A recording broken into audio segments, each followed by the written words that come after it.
Hello, my name is Kristen Nesya Jacob, and I have the honor to read to you a book by Julia Donaldson and illustrated by Alex Gruffalo.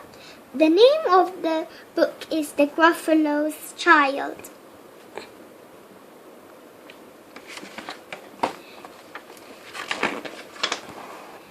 The Gruffalo said that no Gruffalo should ever set a foot in the deep, dark wood.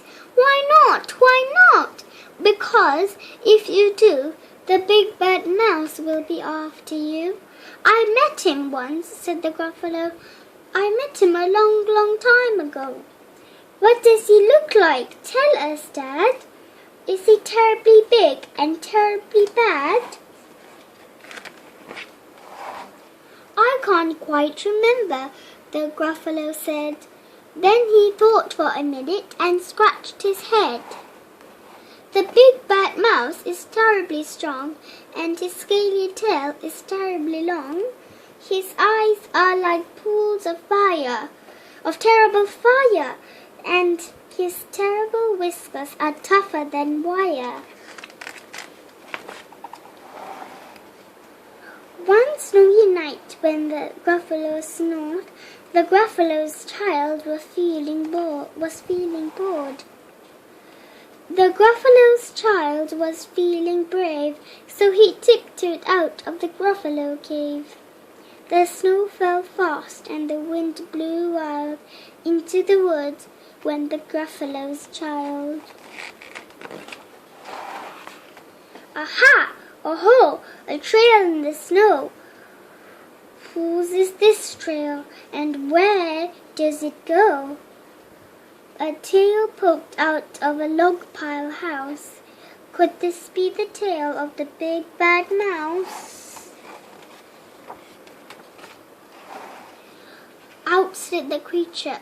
His eyes were small, and he didn't have whiskers. No, none at all. You're not the mouse. Not I, said the snake. He's down by the lake eating Gruffalo cake. The snow fell fast and the wind blew wild. I'm not scared, said the Gruffalo's child. Aha! Oh-ho! Marks in the snow. Whose are these claw marks? Where do they go? Two eyes gleamed out from a treetop house. Could these be the eyes of the big bad mouse? Down flew the creature. His tail was short, and he didn't have whiskers of any sort. You're not the mouse. Toot-toot, not I. But he's somewhere nearby eating Gruffalo pie. The snow fell fast and the wind blew wild. I'm not scared, said the Gruffalo's child. Aha! Oh-ho! A track in the snow. Whose are these tracks? Whose is this track? And where does it go? Whiskers at last, and an underground house. Could this be the home of the big bad mouse? Out slunk the creature. His eyes weren't fiery, his tail wasn't scaly, his whiskers weren't wiry. You're not the mouse. Oh no, not me. He's under a tree drinking Gruffalo tea. It's all a trick, said the Gruffalo's child, as he sat on a stump where the snow lay piled. I don't believe in the big bad mouse. But here comes a little one out of his house. Not big, not bad, but a mouse at least.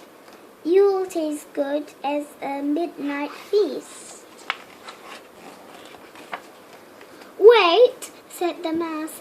Before you eat, there's a friend of mine that you ought to meet.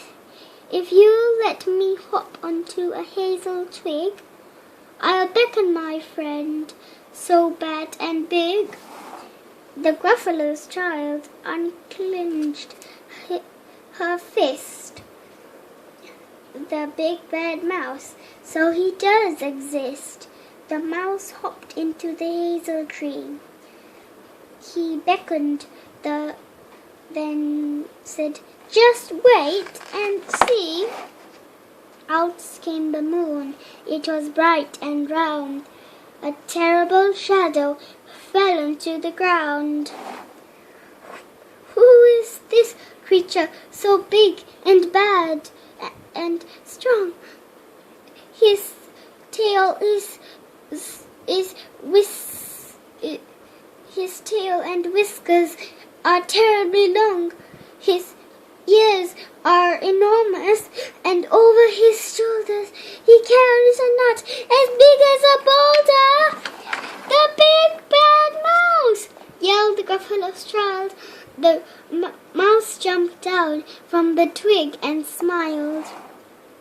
"Aha! Oh-ho! Prints in the snow. Who's at these footprints?